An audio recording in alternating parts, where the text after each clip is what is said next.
everyone. You're welcome again to the Absolute You Talk Show. Thank you so much for tuning in.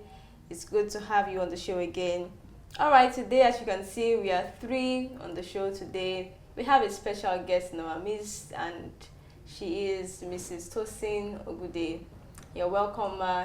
We're glad to have you on the show. Thank you. It's my pleasure to be here. Yeah.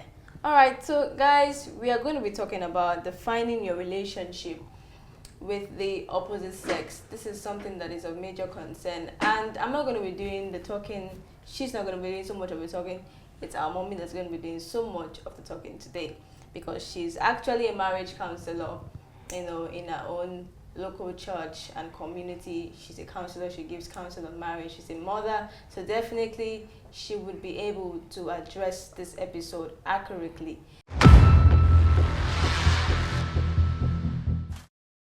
All right, so let's go into it. All right, so Ma, why do you think it's important that ladies define their relationship with the opposite sex? Yeah, thank you for that question. It is very important in every relationship that must be defined, even aside from the opposite sex. Both gender and different genders as well. But now when you're talking about different gender, it is important that we will define it. And what are we talking about defining? It's like setting boundaries, right? And setting boundaries is like putting limits. At what extent is this relationship going to be? So the limit is very important. And when there is no limit, where there is no definition, abuse is inevitable. Yeah, absolutely. I love that word. When it's just like when the purpose of something is not known, abuse is what inevitable. So it's important that you define your relationship. If you set your mind that this is the relationship that you want to have, then definitely then has to be, you must have defined it right, that this and this must not come in place. I don't want to get involved in some things. I don't want this to lead to this. Then you must have defined it from onset. Yeah, like mommy said, it's not just with the opposite sex, but all around when it comes to relationship. Thank you so much, Ma. You're welcome. So the next question says, how do you define relationships? Okay, like we said, that setting boundaries is creating limits. There are different types of limits and boundaries. We can break it down into 3 categories. We can say the physical, we can say the emotional, and then we will rule out the social media aspect, because we're in the world of social media, so we can say the social media aspect. Then for the physical, let's start with the physical. The physical aspect, you need to define how far goes far. Okay? Now, some people have this on the physical note. I just want an handshake alone. I don't want a hug. It's a limit. Okay? And that's what you stand for, and that's your own set of boundaries. And then you have to make sure that you define it. And you must know it yourself first. A lot of people don't even know what their limits and their boundaries should be, how far they can go. So you as a lady, you must understand what your boundaries and your limits are. If now you go to the physical, you said, I don't want a hug, I don't want a handshake, I want a handshake instead of a hug, And the same in the emotional part of it. You also want to say things like, I like my privacy. Everyone is entitled to their privacy, right? There are certain things about my life that I wouldn't want to reveal. And then you must let people know and understand that it's who you are. And there's no offense in that.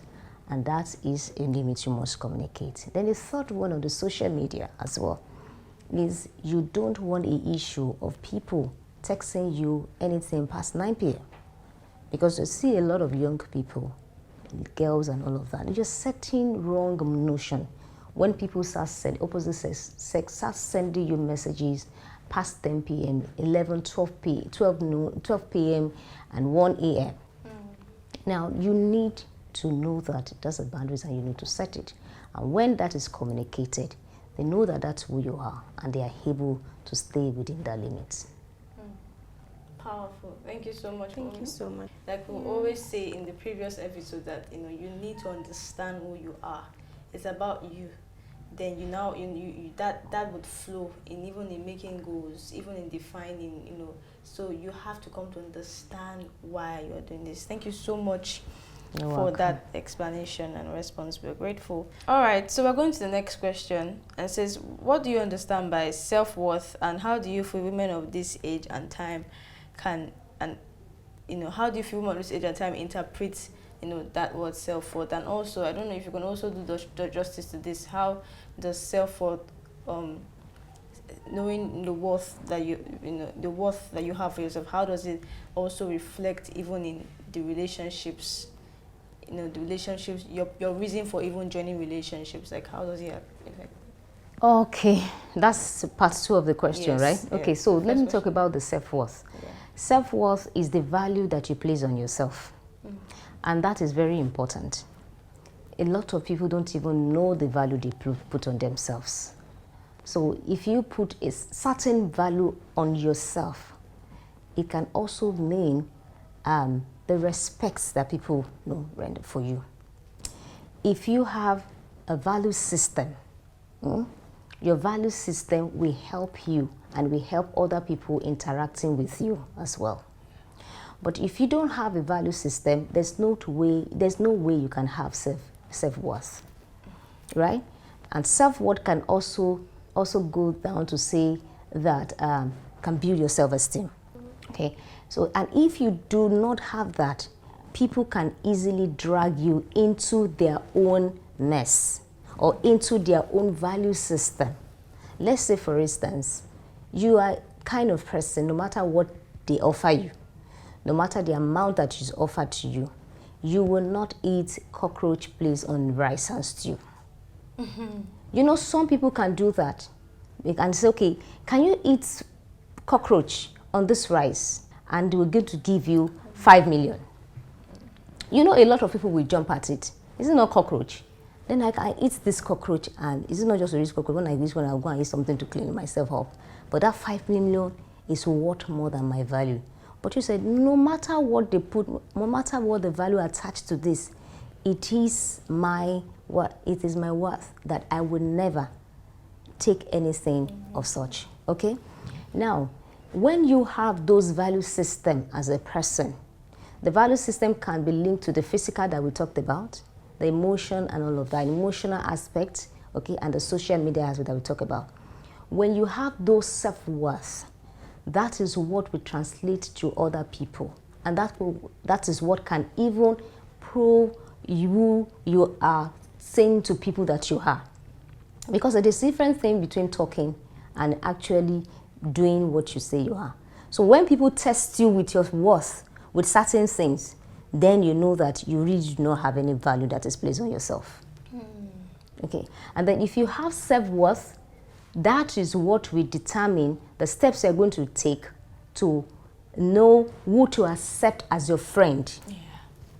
If you don't have those value system in place that make you who you are, make you Ife, make you Deborah, then you will not be able to define the right kind of people that come to your space. But if you have those value system in place, they define your relationship terms. They define who you are. They will define everything about you. And it is very easy for people to also accommodate you as well. Wow. Thank you so much, Mommy. Thank you so much. This is amazing. That was an amazing response. She already covered the 2 questions, and I loved how she made so much emphasis on value. You see, this thing about core values that we made, the first episode, and right from time and all through the episodes, it's been, we always go back to values. So thank you so much, Ma, for that emphasis. It's my pleasure. Grateful. Thank you, Mom. So we'll be answering the next question now, and it says, can you give us a little bit of insight on what to avoid when dealing with the opposite sex? A little bit of insight. Okay. When dealing with opposite sex, and I'm happy you're asking this question because a lot of people don't know there should be a difference between when dealing with opposite sex and when dealing with the same gender, and then when dealing with opposite sex. When you are dealing with opposite sex as a friend, there are certain things that your friend, your gender, same gender with you can do with you, and then others cannot, right? Let me give an example. Maybe you want to have a change, for instance. I'm sure when you wanted to do certain things, and then you have your male brother or the male brother, what do you say to them? Please excuse me, I want to change, right? But these days I've seen a lot of young people say, no, is it not just the, I'm only wearing, I have certain things, I have top and this one, and before you know what is happening, they just start undressing themselves. It's improper. Now, the guy, a reasonable guy, is a very sensible person, will already define you in his mind, right? That you are cheap. Yeah. Okay? So you want to carry yourself with so much of dignity, right? And that is very important. Another example that I want to give is that somebody want to invite you, opposite sex want to invite you on a date, or just, you will need to understand what the date is all about, right? So there's a new eatery in town. Can we go and have a good time together? What's the meaning of the good time together, right? It could be harmless, right? But then you need to define it. You need to communicate these things. You don't assume that it's just normal. You don't assume that it's a normal thing that everybody do. You are not just anybody. You are a different person. So you have to define it. What's the date all about? What are we doing? What are we celebrating? Right? Okay, it's your birthday. Can I take you? Okay, that's clear enough, right? But somebody want to take you out. So you need to define this particular with the opposite sex. Another aspect that is also very important is what I shared before concerning the social media. Is very, very critical. Now, somebody says to you, can you send me your password or certain things? And all that. You have your privacy. You don't start sharing your password with people. When you start sharing your password with the opposite sex, what are you trying to say to the person, right? So there's limit to intimacy as well. There is limit. Then when you as a person want to have a meeting with the opposite sex, you know the environment must be safe. It's very critical. You don't say it's a normal thing. It must be open. It must be clear. It's not within the room. It's not in the guy's room or something. It must be clear. So you stay in a place that everybody can see you. You stay in a place that you know that is accessible by all. So you don't stay in a place so that you are communicating, and you must be able to let the guy know that these are your values. So meeting environment is important to communicate that. When a guy is offering you, oh, let's go to certain places, and you look at the category of people, is that a place that you want people to identify you with? That when you go to particular, or it's a common garden, or a place where they smoke all of those things. You need to define that. And the guy must know why you're saying that. Don't just pretend and say, oh, if I do, I will not look like an happening girl. No, you are reducing your value. So you must let the guy know, I don't stay in such places. I'm sorry, can we pick another place of meeting? So the person knows. And that way, when you start communicating this way, the guy will rate you so highly. Okay, so, and for you, the last thing is, you mustn't go with the multitude. And it still comes down to a value system that I'm talking about. You understanding your value system. Don't go with the multitude. 98% may not be doing it, but 2%, out of the 2% that are different, you want to be part of the different different ladies that are making a stand. Wow. Thank you. I was blown away. Thank you so much, man. Like I picked two things from there, and one thing is, you see, sometimes these guys that you always want to please and do all that in front of, they can read you. And one thing about the guys, they always have their agenda. They know the kind of girls they can do these kind of things with. I'm sure you agree. True. They know the kind of girls that I have to respect this person. So they see and they read and they want to test exactly, and they can perceive. So you are doing I'm a babe, but the guy is looking at you. I know what I want to get from this one. She's the type I need, and you are ridiculing yourself in front of that person. And so that's to tell you that it goes back to what kind of a lady do you want to be. I'm sure from everything that you've heard, I'm sure you're just sitting down and planning what kind of a lady do I want to become. Thank you so much again for that wonderful presentation. Okay, can you give little insights on mutual respect and the importance of viewing relationships as partnerships? Oh, okay, for every relationship that you find yourself into, very important thing, and even with God, our Creator, God cherishes relationship. Fellowship is very important.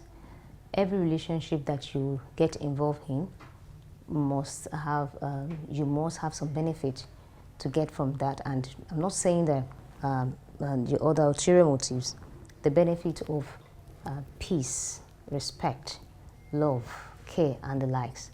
So for any mutual relationship, both parties, the two people involved, must be happy about the relationship. So the relationship must not be toxic, right?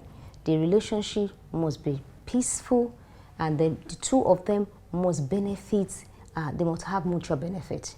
So you can't be in a relationship and you are the one offering the respect and you're not receiving the respect, but it's not a good one. So if respect, I said, beget respect, right? It should be reciprocated. If I respect you, you respect me. So in a mutual relationship, the two parties involved must benefit from it. So if the two parties is one-sided, then it is not a mutual relationship. Wow, thank you. Do you have anything? Thank you so much, ma'am. That was a beautiful one. Okay. I got something from it. She said, if it is not a mutual relationship, then we're not going to benefit from it. Yeah. Yes, thank you so much. Thank you very much for that. You're welcome. So grateful. All right, so we're going to be taking a break now. We'll be back in a while. Please stay tuned.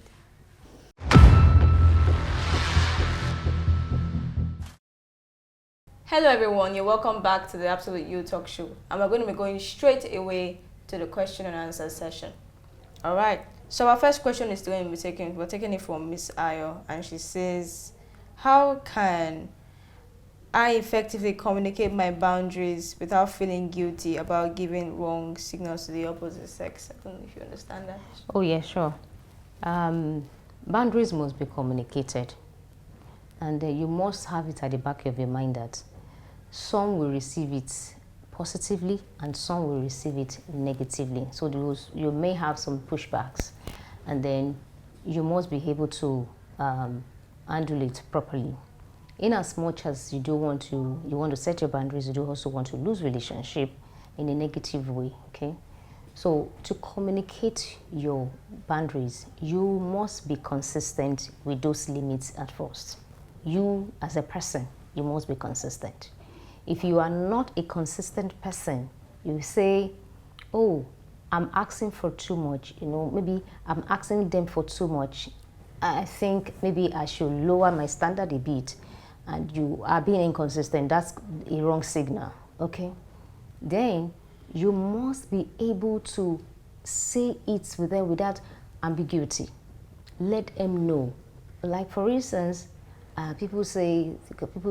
some people are very good at teasing others, and some are very good, and some are not good at accepting teasing in a positive way. So you can communicate it to people. I'm sorry, I don't like teasing. Okay? You can't communicate it nicely with the person. And your language, your tone must be good. Okay? So if you don't communicate it with them, then you can't begin to react and then show attitude, because they don't know. They don't know. So you need to communicate it with them. Oh, Ife, you want to get something, but you don't like that thing. Some people have crossed line with you that you don't feel comfortable with, right? Yeah. And you will start complaining with another friend that I didn't like the way Deborah spoke to me. I didn't like it at all. And you start burning within you. Okay, you start reacting negatively.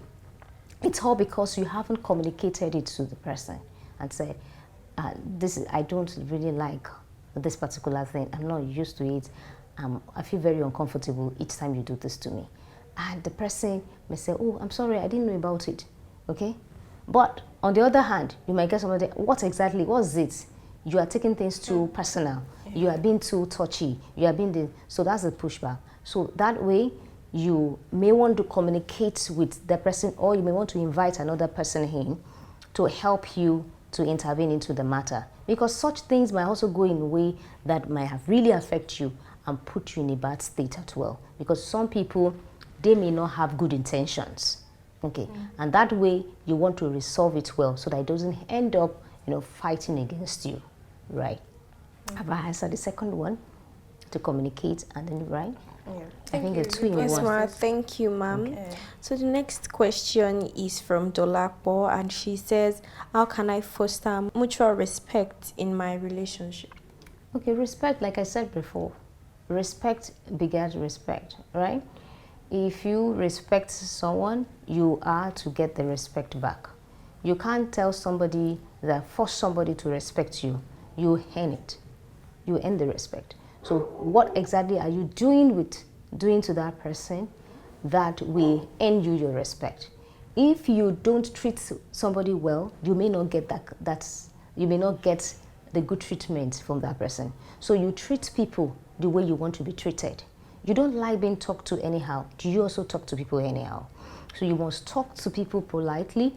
When you will find out that many people who have the habit or the attitude of even talking to people, talking down on people, when they come to your turn, when it gets to your turn, they will not talk to you that way, because you too don't talk to them that same way. Wow. Thank you, ma'am. These are some of the simple things that we tend to always neglect. Thank you so much for making this thing as little as the basics such a thank you for making it, for putting it out like as a foundation. As little as it is the foundation, and it's really important that we hold on to some of these values. Yes, ma'am. And you really addressed the fact that says you are addressed the way you are addressed. That was amazing. Thank you, ma'am. And also the area of consistency with the limit you said. I think that was what you addressed in that first question. Thank you so much, ma'am. Really grateful. You're welcome. welcome. I think we're going to the last question now. Yeah. And that is from Gift, and she says, what should I do when I feel disrespected in a relationship? How do I go about it? You see, for this particular issue, I've also been there. So I'm going to share it based on my personal experience. Okay. Now, sometimes you may not be able to want to let go of some relationship, or there are some relationships that you can't let go of. Yeah. For instance, your siblings, your cousins, some of the family members that you can't do away with, you can't do without, okay?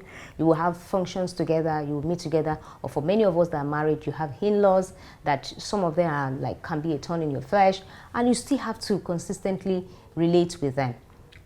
This is very important. In as much as you can't do away with such relationship, you may not be able to even also communicate with them. You must take a stand, and this is what I would say.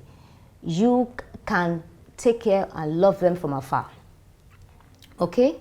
Respect them, love them, but ensure that you walk away from anything that can bring up argument or things that can bring up disrespect, right? So you can walk away from such things. You may not be able to totally walk away from them because they're part of your family members, but you can make sure you avoid anything that will bring you into conflicts and into disagreement that can put pressure on you or your self-esteem, right? Then you can also do what we said before. Depending on your relationship, your friends, you can let them know that I don't like the tone and the way you address me, and these are my concerns. I feel very uncomfortable with this. Can you please check with this? And you can call a friend to also intervene on your behalf as well. Thank you very much, Ma. You're Thank you welcome. so much. I'm sure you all that are listening, you've gained so much and you've taken it of a lot of things. Thank you. This is the end of the show. And, she's really done justice to this topic. She didn't just focus on the opposite sex, but relationships in general. We are so grateful. Thank you for joining us today. And we look forward to having you some other time. All right, people. Thank you so much for joining today. Thank you for being a part of us on this journey. We hope you learned so much. All right, we look forward to having you some other time again. And thank you so much, ma'am, for giving extensive and wonderful responses to each of our questions, ma'am. We really do appreciate it. Thank my you pleasure. so much. Yeah. Thank you for having me. Yeah. Yes, ma'am. All right, people, don't forget to send in your feedbacks on WhatsApp where we can get your questions and also address. And, you know, whatever you want to share about the show in general, if you want to send a word of admonition or chastisement, or you want to just encourage, you can go ahead to send everything down there in our WhatsApp platform. Thank you. And please stay tuned to more episodes on this channel. Subscribe, comment, like, and share. Thank you, guys. Bye.